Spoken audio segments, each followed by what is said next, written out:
Thank you very much, Dash. Hello, everyone. I am Rivington Bisland III, joined by Jake Spawn, Tiberi, and Isaac Gazale Cummings Bentley. Gentlemen, we've had some topsy-turvy world so far with the unexpected happening. Do we expect that to happen today, though? If there was ever a group that was going to provide some upsets, it would be a group with the North American Hope and Edward Gaming from the LPL, because neither of these teams on the international stage have been the life of consistency. Yeah, they really haven't. It's always been kind of interesting for North America. Our #1 seeds have not usually been the ones to live up to expectation, but certainly it has been a good year for the West at Worlds so far. 2 groups, 2 Western teams have gotten out. Maybe TL could pull it off today. Yeah, we are back into another day of elimination. The possibilities are endless, and everybody's kind of fighting for their own right to be first and second here. A lot of people are saying they expect a 6-0 KT Rolster, a 0-6 Mad.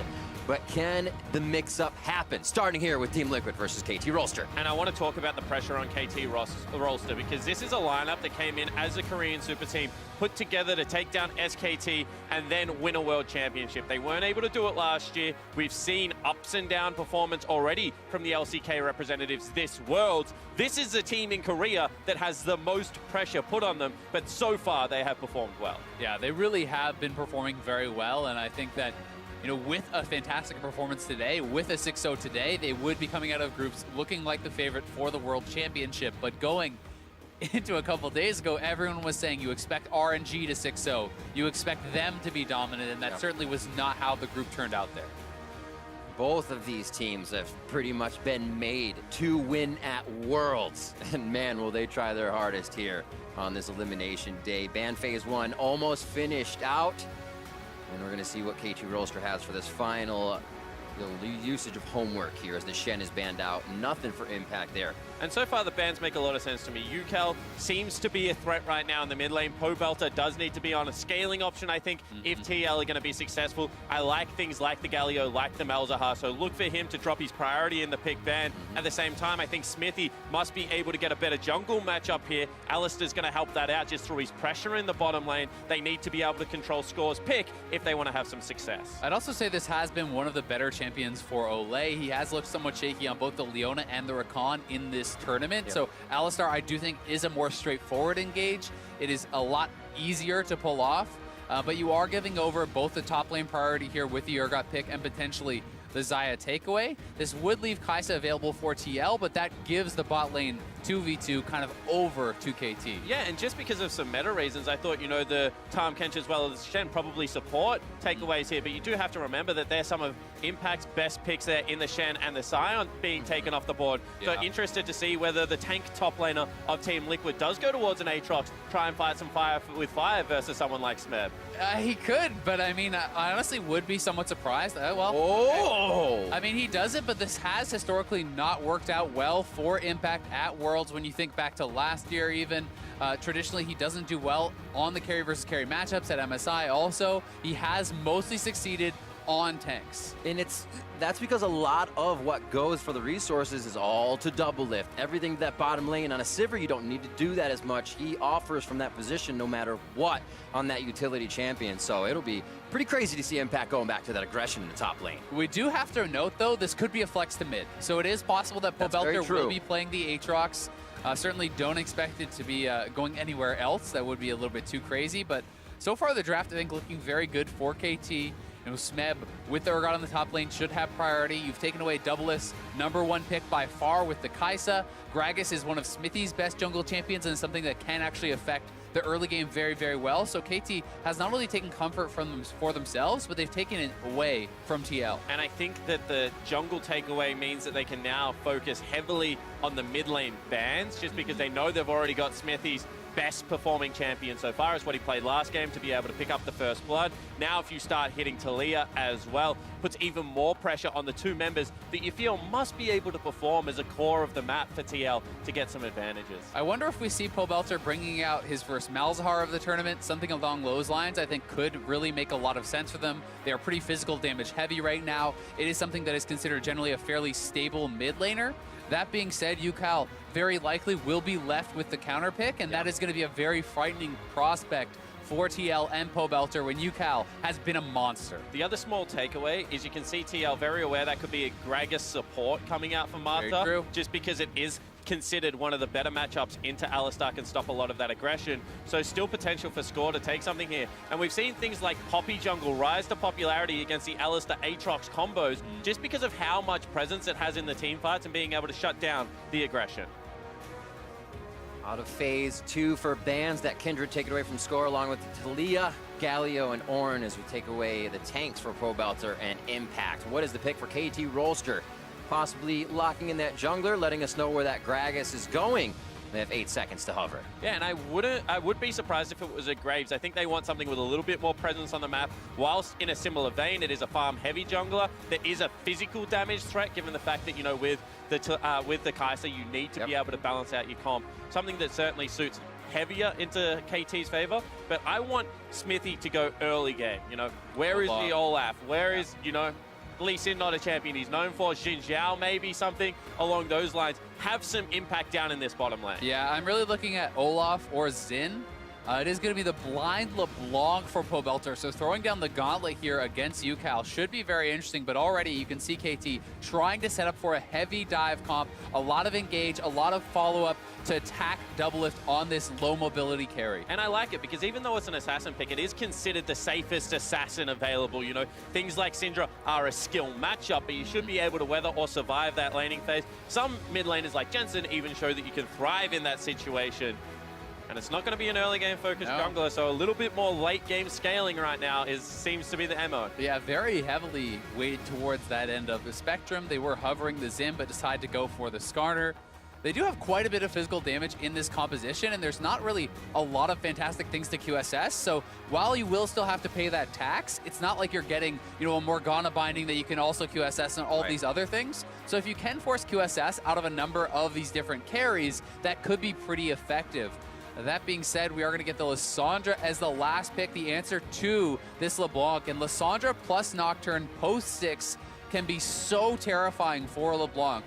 If you get hit by that one ultimate from Lissandra, Nocturne flies in, certainly the potential to lock down and burst out this LeBlanc. And this is another one of those pick bans where you look at it and you say, is it a dive comp or is it a 1-3-1? Because they have split damage threats that can go into either lanes against only Bruiser. So if they get snowballed, there is the opportunity to open up the map. Nocturne can attack that side lane, and you have a reasonably safe 2 to be in the mid lane. At the same time, you then think about, you know, Urgot flashing into team fights, how effective this champion has been. Certainly some flexibility in the KT Rolster comp if they're playing from even or ahead. I really think so much of this game will come down to how the solo lanes of TL will perform. The recipe that most people have been putting out for Team Liquid is stability in the solo lanes. Picks like Sion, picks like Ornn, picks like Malzahar and Galio. We have LeBlanc and Aatrox. That is high variance champions right there. If LeBlanc, Pobelter, and Impact can perform, there's a high chance that they can really have a big impact in this game. But if you fall behind, those champions tend to start looking pretty worthless. Talking about the solo lanes here, that Aatrox Urgot matchup is flipped from the first time. Impact was on that Urgot, and we had Smeb on the Aatrox, so it's a little bit of who can do it better. This time, there was a lot of intervention from Score in that top lane to swing things, and Team Liquid had a rough early game. Can they change it around? I mentioned before, both of these teams really made to succeed at Worlds. Let's see who can do it here today in the rematch of Team Liquid versus KT Rolster.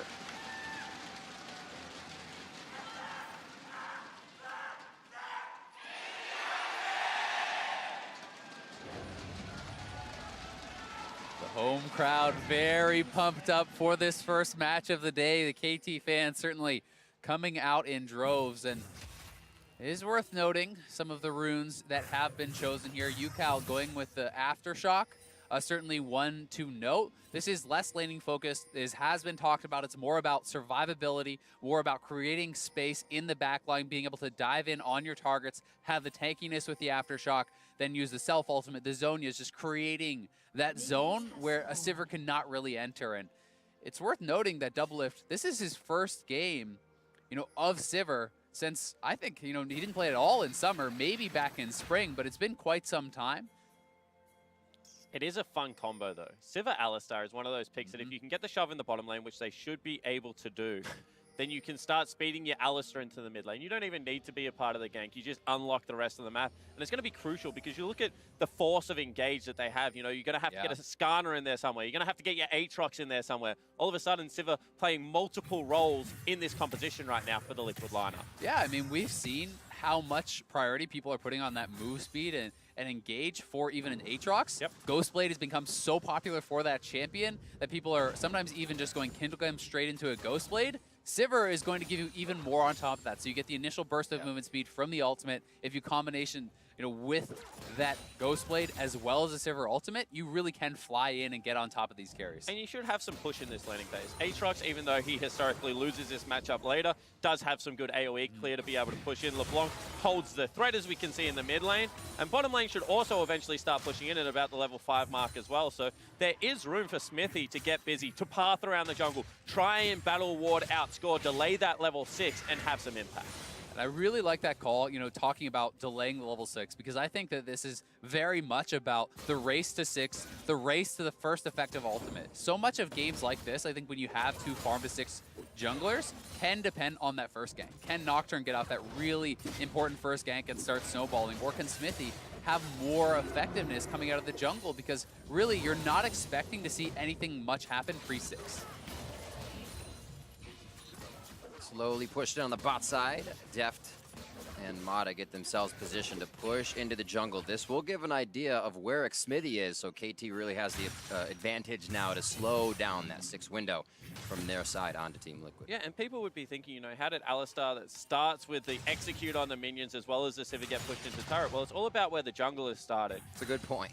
KT starts topside, they leash with Smeb, so he gets shoved in early. All of a sudden, Smithy gets a 2-man leash down bottom lane, try and catapult him into a quicker jungle clear. He's about to finish up right now, and that's kind of why the map is shoved on opposite sides and allows them to path away from each other, which I think in this situation probably suits Score just fine. He wants to have impact with that first ultimate. Yeah, he certainly does, and we'll be racing towards that level 6, but it is worth talking about the fact that last time these two teams did play in the early game, it was fairly even on. It was KT taking over in the later stages around the objectives, executing better in the team fights. But TL, did have a fairly stable game in those early stages. Yeah, and it looked like TL wanted to make moves and then kind of botched the executions a couple of times and kind of got a little bit gun shy. Didn't want to necessarily make the all-out aggressive play. And that's when you're playing into a very good Korean team's hand. When you're giving them all of the options to be able to punish you, it is very hard to try and turn those plays around. So then TL kind of came out against EDG and said, that's it, we're making every play. Like, we're first on the map every single time. That also didn't work. So the analyst desk actually called for some balance, and we'll see whether they can execute on that. Yeah, we'll have to see, because I kind of tend to feel like, again, against Mad in that victory, they went back to playing as safe as possible, right? They were sitting at a 10,000 gold lead. It took them, near 40 minutes, if I recall correctly, to close out that game. So they were certainly playing fairly passive. You could tell they were looking for 100% plays. And you are not going to be presented with 100% plays against a team of KT's caliber. You're going to have to pick your moments. You're going to have to find those opportunities and force your will upon your opponent.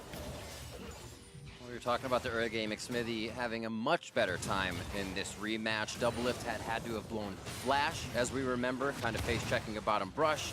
Score was able to 3-buff, and like you said, Team Liquid staying a bit even with those mistakes. So what happens now if they can get the 6 first? The map's still been quiet here, coming up on 6 minutes itself with just a 300 gold lead in the favor of KT Rolster. And you can see already that UCal, very smart idolization, goes back, gets himself a null magic panel. So you're asking what happens if all of a sudden maybe you don't have the burst damage for the mid lane. Bottom lane, that's going to be a 50-50 if you get counter ganked. Potentially you can look at top, but once again, it's a similar situation. I think that this could be a very slow early game, but potentially TL have to try and make some plays around Dragons, around Heralds one more time. Yeah, I really do agree. We'll have to see where they want to try to attack, but I think the Null Magic Mantle, so much value for the 450 gold there. It's going to, eliminate essentially any early game spell pen if Pobelter decided to go for that route. That in combination with the Aftershock makes a gank on UCal very unappealing, and normally LeBlanc really wants to look for those 2v2s and those 1v1 plays.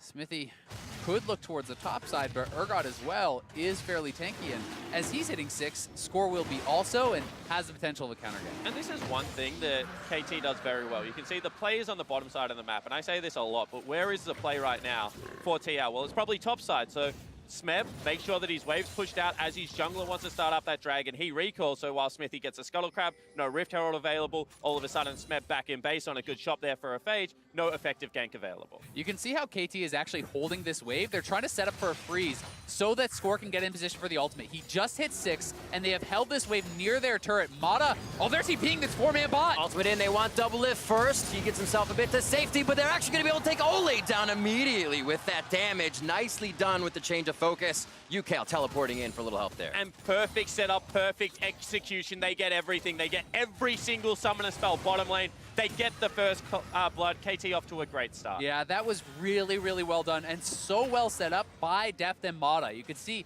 Doublelift and Ole wanted to reset the wave, but Deft kept holding it, keeping it frozen in this one kind of semi-neutral spot, so it never actually gets all the way to the turret. It's constantly pushing towards them, and then Mata going forward. TP's coming in from UCal. He has already left lane. This was about, I think, as well handled as it could have been by the TL bot lane, but the setup is just too damn good from KT. And even Score's spell shield there. He allows himself to be punted. It's in the right direction. Yeah. He then spell shields the pulverize. He knows that they're probably looking for their first shot. Everything there is just well thought out, well constructed. They don't even burn the second teleport. They know there's going to be no contest. Just the minimum used for the maximum gain. Yeah, the one bright spot on a rainy day for TL is that they did at least get 4 summoners from their opponents. The TP is down, flash from Score, ultimate there. So you need to look now for that Smithy counterpunch. He was able to take away his opponent's red and is going to get a 3 buff on this cycle. But you want to see the Skarner now making a play before Nocturne's ultimate comes back up, because there's this window of opportunity where the Nocturne cannot just counter gank you with the ultimate. And you have to remember, this is also that moment where Doublelift is saying this flip, or this switch flips for us. We're not able to kind of produce aggression, results. And now they may be put on the back foot here by a first gank in the bot lane. Resources given to Deft, something KT love to do to get this guy going. He has something like 46% of the team's lead before 10 minutes in the game, and you can see why. He is getting all of that effect from the rest of the team. Yeah, and that's the unique thing about Deft. It was seen as a laning AD carry for a time in career, but for the rest in China, but for the rest of his career has been that team fighting insurance policy for all of his teams. If you throw him some gold early, they can then play towards their solo lanes, look to set up the map, and if it does go late, Deft on Kai'Sa will be able to clean up some of these fights. Yeah, he's more kind of the insurance policy rather than the dependency, right? When you have guys like UCal who are stepping up since he has come in for KT, they have been looking so damn good, and Nocturne Ultimate is available once more. It's so spooky. Turn the lights on. Dark and scary place out there. Be careful. Hiding in the side. Oh, Frozen Tomb instantly onto Pobelter. He's getting himself to safety, but they get the Glacial Fist over. Score and UCal coming up with a kill there. Ultimate. Teleport's going to be stopped as well on that one. What can you do against this team? You just see it. They turn the lights out. They think that they have 2 members there. Maybe even a pinch can be available, but they play it so well again. They really did, but Pobelter, honestly, pulling the Nocturne back to Smithy, that should have been a counter kill. You should be able to get that guy ulted into your turret instead. Smithy does not have the patience. You need to wait out the spell shield. Wait till that is down, then commit the ultimate there from Skarner. Instead, he tries to go for it. Score spell shields it, so not only do they get another kill, your ultimate is wasted, you have no pressure, and you didn't get a counter kill. It's just disastrous for TL. And I think the key word in this game is going to be the pressure that TL is currently feeling. They've given up the early game. Absolutely. 2 kills going over, 2 carries now getting rolling. It would be thinking, you know what, we didn't play aggressive enough. We allowed them to make too many plays. It's happening again. How do we shut down this powerhouse? And the dangerous thing is, if you set the stakes of the day, they don't even necessarily have to. This is a team that can lose this game, can win against EDG, force a tiebreaker, and potentially still get out of group. But they want the destiny in their own hands. Yeah, and honestly, in North America and traditionally for TL, it's been about Smithy in the early game, trying to make things happen. But at this tournament, he has not really been a big contributor. He has not been able to make things happen as frequently in the early game. And when you're facing a team like KT, when you're facing a team like EDG, you don't have big skill advantages in the lane matchups. You depend more than on your jungler to get involved, to mix things up, and to really take advantages. But that's very hard for him, especially when you're facing off against Score. And Score isn't actually a jungler that Deft or Smeb or the lanes actually need to be proactive in their lanes. So you got to figure in a game where he does have the assist and 100% kill participation, things are going to get messy for Team Liquid. And there we see Xmithy going down as KT starts to invade. Just a beautiful ultimate there from Mata, knocking in Xmithy. Not much of a chance to respond there, and it's looking like KT could go towards this Rift Herald and try to use it to get a first turret. Yeah, and that's what I was going to say. The swap came out beforehand. They know what the next play is. They set up a line of pink wards, the deep ward inside the jungle just behind the blue buff. They're prioritizing the Rift Herald. They're trying to get the early game rolling. However, we have seen this go poorly for teams. Rift Herald, objective if you get contested on, can go badly. Certainly possible, but Xmithy is so far away, I don't think they can even try to really contest it. It would be very, very difficult, and you know, Doublelift at this point in the game, Sivir really does want to get some items before really getting too involved. Push back in mid lane, Impact and Pobelter trying to defend a small wave from UCal and Smeb, but here's Rift Herald already. KT leaving nothing to chance and no time to waste as they try to set a frantic pace on this game already.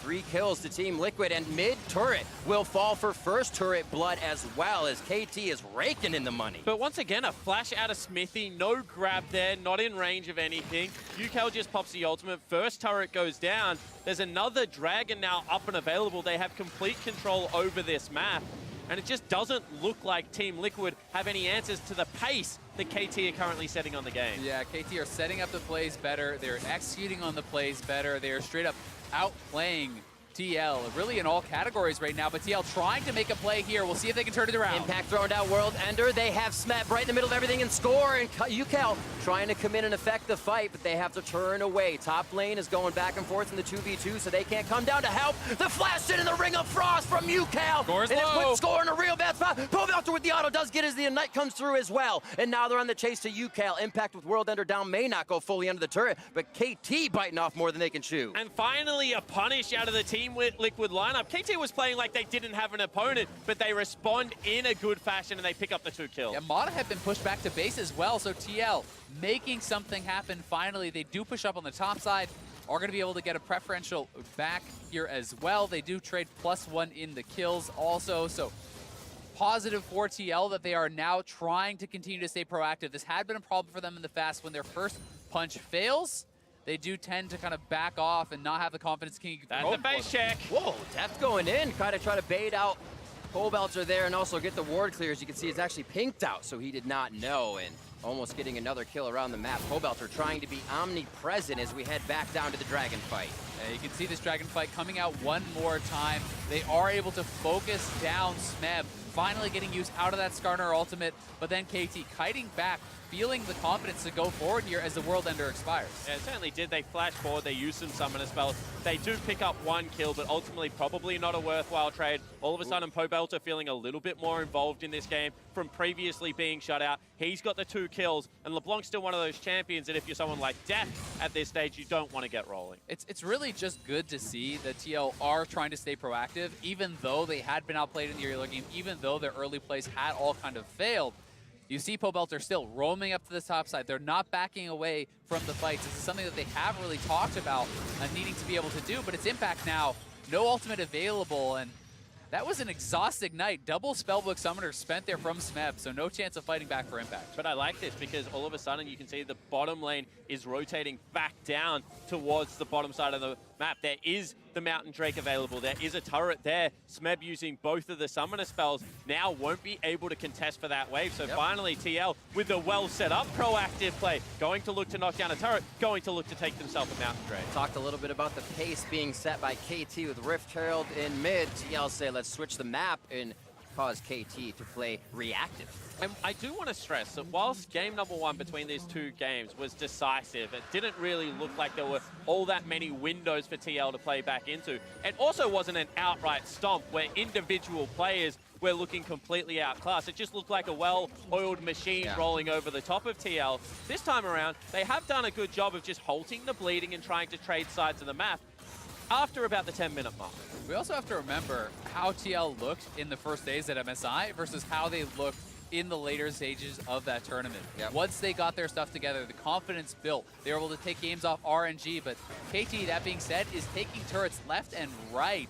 Extra wave in the bot side. Doublelift and Ole couldn't really take the turret down right away, and they're even spending more time too as mid could go down. KT really turned around what could have been TL, like you said, stopping that bleeding, but it seems to be dripping a little bit still. And once again, this is KT's game. They like to play up, pressure, try and take the maximum every time. There was no punish there. At the Dragon, there was a punish, so you still have to be hopeful that if they continue to play on that Razor's Edge, that they too make mistakes, because this isn't a flawless team. They just look very good. Once again, knock down another turret, extend that gold lead to about 2,000, but you can see Doublelift still accumulating farm. Things are okay right now for TL. They are. Now in his environment, if you look off to the side, where he normally is. You got to be careful, though. I mean, if you stay out too long, Nocturne does have the ultimate. It looks like he will be able to recall in time, so they accept, hey, we're not going to be able to defend that. They have given up already, though, both of those mid lane turrets. They gave up the top lane turret. The tier 2 took a fair bit of damage there as well. We'll see, you know, if TL can stabilize. This gold lead is certainly not monumental for KT. It's a nice early advantage, but it's not the end of the world yet. And if TL were to win a fight, there is more gold to recoup on the map. I want to take a look at UCal's item build here for a second, because it is a little bit different. We've seen a lot of, you know, one threat comps. This certainly isn't that, but we've seen mid laners be more willing to play utility type roles than before, and I think it was Licorice that showed us this Aftershock Lissandra first. Now UCal invests even further into that with the item build. And I think your point that it isn't a one threat comp is an important one here, because when you are running a team with no true frontliner, yes, Urgot, you know, is a frontline, but he's not really a tank. You can afford to go for more of these kind of hybrid, somewhat tanky builds. And you have all of these members that are all individually somewhat tough to take down, and then you add in things like the Stopwatch and the Zonias, and all of a sudden there's so much space being created. You can see Asterix perhaps being built towards here from Score, the Banshees into Leandries with the extra HP there, and the Aftershock from UCal. So all of these members are going to be more difficult than normal to take down. And how much does that kind of escalate what Team Liquid has to do to notice they're being outbuilt? Oh, it just built damage on the side of KT. What's that next move to say, we need to stop this? Well, I actually think this is good scouting from KT. The reason I bring it up is because the way that TL generates a lot of their late game gold leads in the NALCS is through great team fighting around objectives. There's potentially going to be a collapse coming in here. Yeah, TL looks like they could be flanked here. Nocturne ult is available. They're going to go. Nice hit out by the explosive cast. Mata gets a good separation on the fight as TL try to find a way back into their priority targets. That's Xmithy in a bad spot as he flashes over the wall. Impact's ready to dive in as Pobelter comes through, but he's pretty low on mana and cannot offer much. KT is also looking to get back into this fight, but they'll go ahead and start to push mid. It's Deft on bot lane still, pushing in. And that's 5 turrets now for KT. They're knocking down these outer turrets so quickly. Was a good disengage, though, from TL that had the potential to be a disastrous fight. Was a great sidestep on the Urgot ultimate there from Doublelift, avoiding that. Smithy gets out as well. So it is the turrets going the way of KT, but it is not the kills in addition. And Pobelter did trade back a turret on the top side of the map before collapsing. And this is what I want to keep going back to, that this isn't an individual outplay of KT, you know, crushing their opponents. This is just them jockeying for position, being there a little bit earlier, always trading up in an effect to the lead now of 3 turrets. And this means that they are sitting on a gold lead. Their itemization is starting to come online a little bit earlier because of the hybrid between damage and tank stats. And there is going to be a time now where if they get to Baron first, set up their vision, TL are going to have to face check them. Yeah, and while the gold leads aren't massive, it is so important when it results in an additional completed item. When you look at Deft right now on Rageblade Stormrazor, that is so much more powerful than the Stormrazor plus Zeal from Doublelift. Having those item completions really does multiply your power very heavily. So we could look to see KT trying to force fights with their hard engage as they complete 2 items, knowing that it will be that much faster than most of the members of TL. Well, that 20-minute mark on the map means that KT will start to focus those pink wards towards the top side.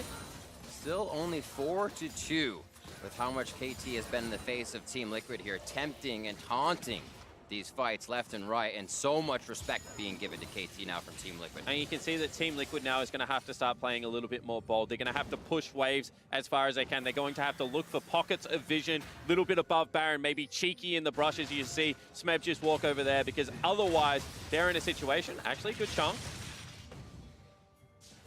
Not all that much resulting on the back of it, end of it, but they're in a situation, if they don't play around these you know, windows, like little bits of preferential map movement that they can just get strangled out of so much farm. They really can. And I mean, you can see a farm advantage is developing in the top lane because Teal has been prioritizing those side lanes. They are sending Impact and Pobelter to always collect those waves, where Smeb has been grouping more frequently. And you know, if you can use a kind of 1-3-1 style of play and commit more heavily to that, Sivir is very strong at clearing out these waves and has a fair bit of protection with the Skarner and the Alistar sticking by him. But that being said, the dive from KT is incredibly good.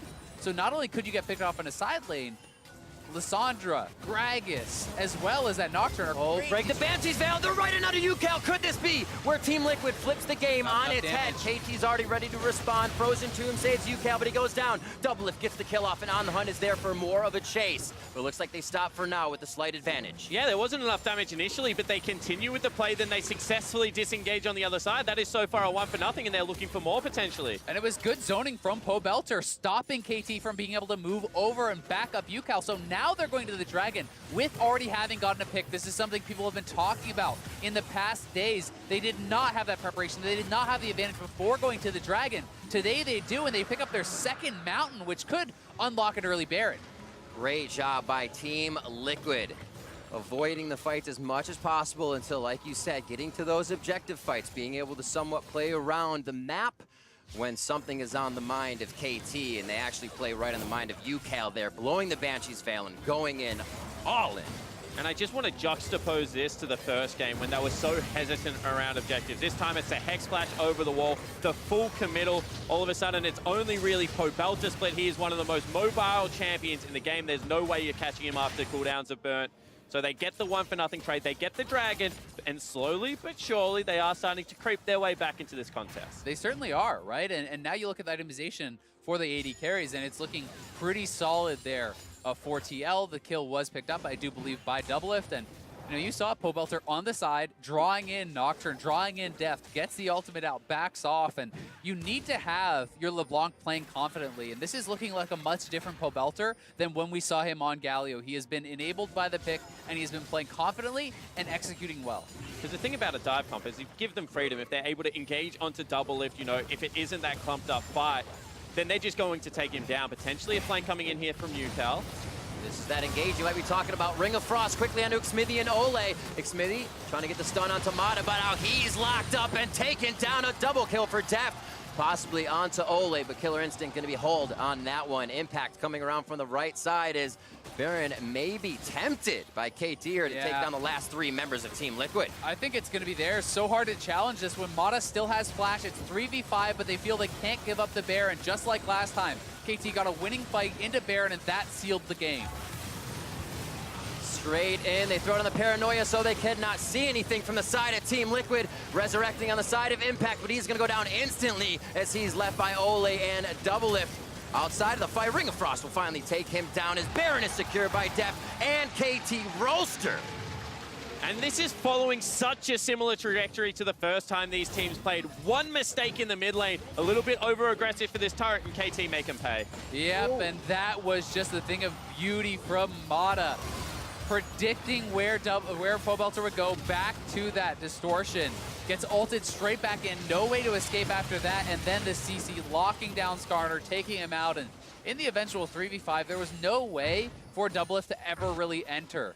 And that's what I wanted to talk about. If Mata can create kind of a gap between himself and the carries around those fights, all of Sivir's power just falls off because she relies on being able to send damage through the front line, but onto hitting the back line. And you can see there was enough space, there was enough zone created. That's going to be Smeb's job. That's going to be Mata's job in these team fights. If they do have to fight front to back, which now with the Baron they might not have to, they're going to try and create pockets of areas for control. TL need to be able to force them back at the start of this fight. Yeah, it's going to be tough, though. I mean, TL, a lot of what they've been using to kind of delay is these side lane tactics. And with the Baron buff there to enable KT to push in, it becomes very, very difficult. You may be forced into that head-on engagement or kind of peeled apart here. Oh, double blow. Deft walking straight up in the face of danger to take Doublelift down to half. He's staying for now, possibly to give the team ultimate. Heal has been used on that summoner for Doublelift as well. And an uncontested first inhibitor turret goes down in mid. 7-3, now coming up onto 26 minutes. And Team Liquid is losing structures across the map. UCal's now pushed in the bot lane, and they're going to start on another inhibitor turret. Grabbed in with Impale. UCal could be going down. The pop-ups are huge as the health bars start going low. And Impact's going to be resurrecting now as he can't deliver any more damage in. They've lost Ole. The crowd controller's there. Double lift, trying to get the auto spacing aim, but he can't even take down Smeb with the damage he has right now. A triple kill for Deft as they're inside Team Liquid's base. And KT will just not be stopped. They pick up the ace at 26 minutes, and they're going to look to close this one out. Just too good. KT Rolster here making the individual outplays. The team fighting is so on point. And they are going to make it look easy to close this one out as soon as they get that Baron. Nexus turret number 2 goes down, and KT Rolster with their eyes on the prize take down Team Liquid. And it was Double Lift that talked about flipping the switch. Well, wow. KT, good early game, kind of a little bit of a shaky mid-ish game. Slam the door as soon as they get one team fight.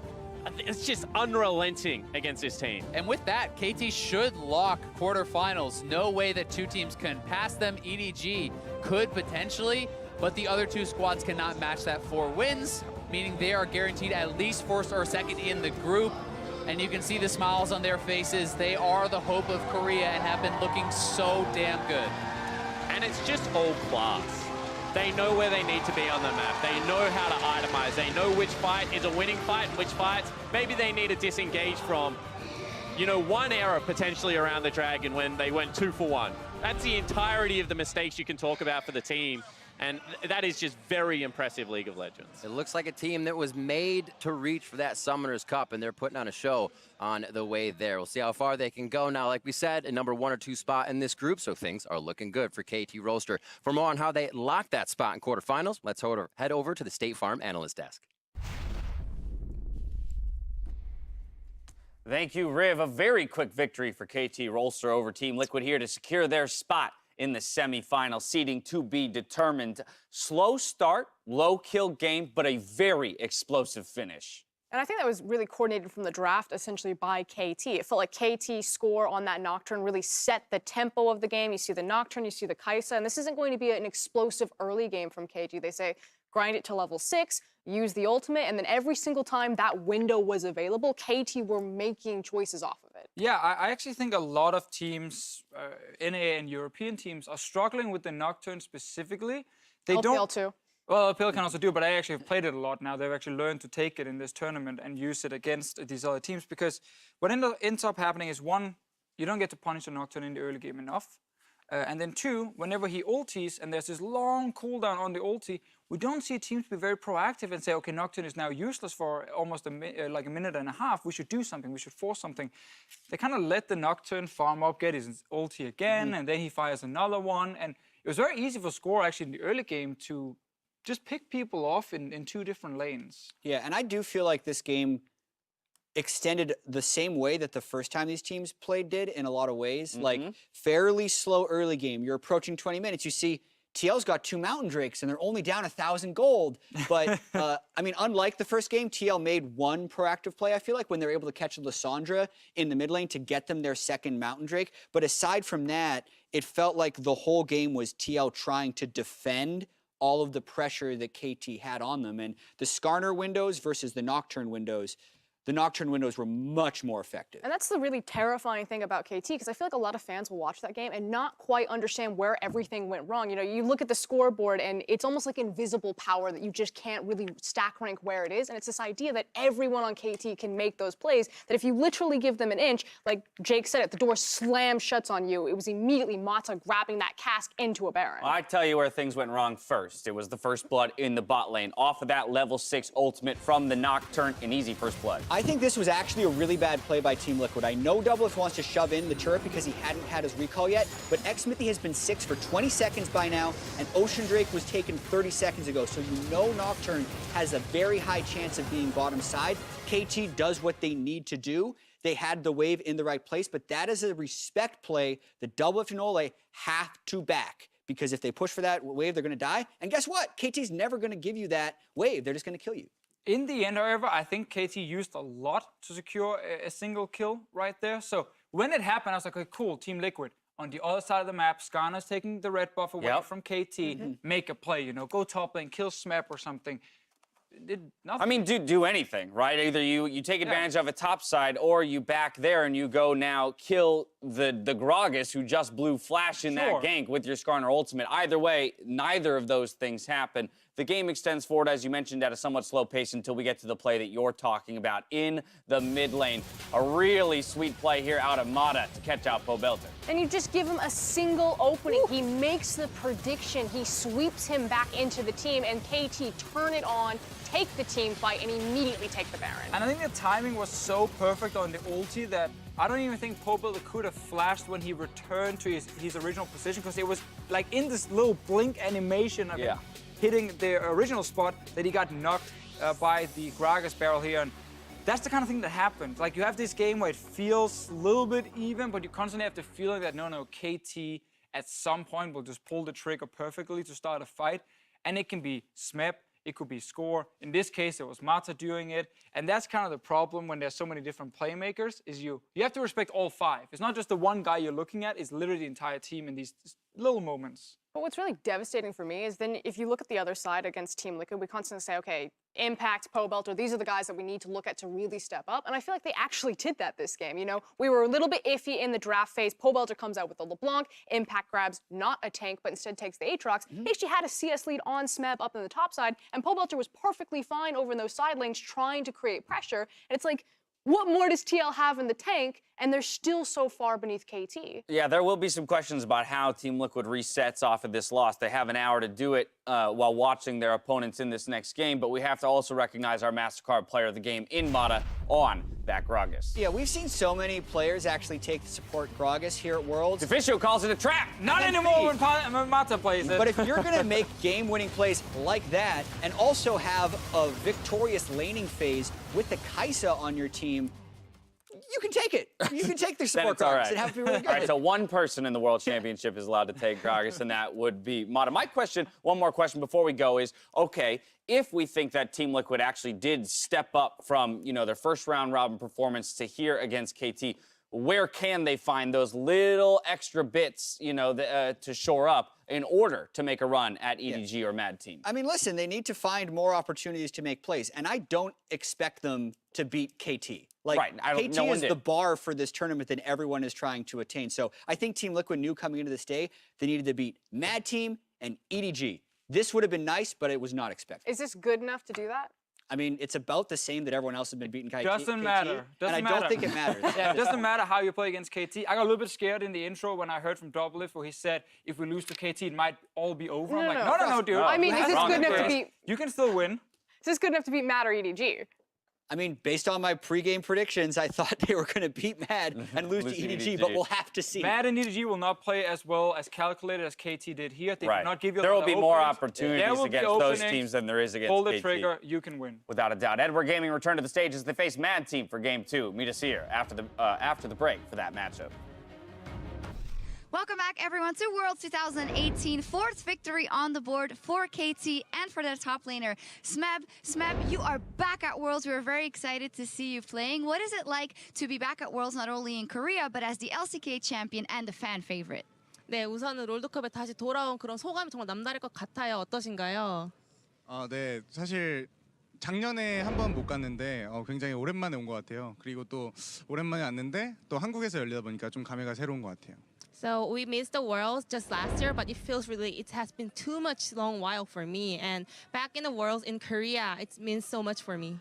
And so fun for you. You can play Urgot and Aatrox all the time. That is a matchup we see very often. What do you think in general of the top lane meta, and how you can influence the game as a top laner in this meta? 그럼 요즘 우르고 아트록스가 대세고 많이 픽하시는 그런 모습이 나오고 있는데 우르고 아트록스에 대한 전반적인 그런 메타 평가가 어떻고 또 우르고 아트록스 플레이할 때 맵 전반적으로 어떻게 영향을 끼칠 수 있는지 궁금합니다. 아무래도 저는 이번 롤드컵의 탑 메타는 좀 탱커 메타라고 생각하고요. 그 탱커를 이제 뚫을 수 있는 챔피언이 우르고시나 아트록스라서 이제 좀 많이 나오는 것 같아요. 그래서 그런 챔피언을 얼마나 잘 다루느냐가 좀 탑라이너가 얼마나 잘할 수 있느냐인 것 같아요. 네. So I think the mainstream for top lane currently is about tank champions, and Urgot and Aatrox are the one who can break down the armors. I think to be a good top laner, you have to play Aatrox and Urgot really well. That is the key, it seems like. Final question, there have been so much crazy things happening in all the groups so far. You guys do seem like the big favorites here. Do you think there's a chance we see any crazy upsets today? 사실 다른 조는 굉장히 혼돈이고 계속해서 예측 불가능한 결과가 나오고 있는데 그래도 KT 롤스는 꽤나 안정적으로 가고 있잖아요. 그러면 이번 조에서 KT 롤스 제외하고 좀 다른 이변이 나올 것 같은 게 있다면? 사실 다른 팀은 별로 생각해 본 적이 없고요. 그냥 다른 조들은 좀 많이 비벼지잖아요. 근데 저희 조만큼은 조금 압도적으로 좀 1등을 하고 싶다는 생각이 있기 때문에 네, 그 부분에만 포커스를 두고 있습니다. To be honest, I actually didn't pay much attention to other teams, and also I thought that other groups, all the teams seem so even, but I want to be a dominant first place team in this group. Well, that is playing out that way exactly. Thank you very much, and good luck in the rest of the groups. 4-0 already up for our next game. Back over to you guys.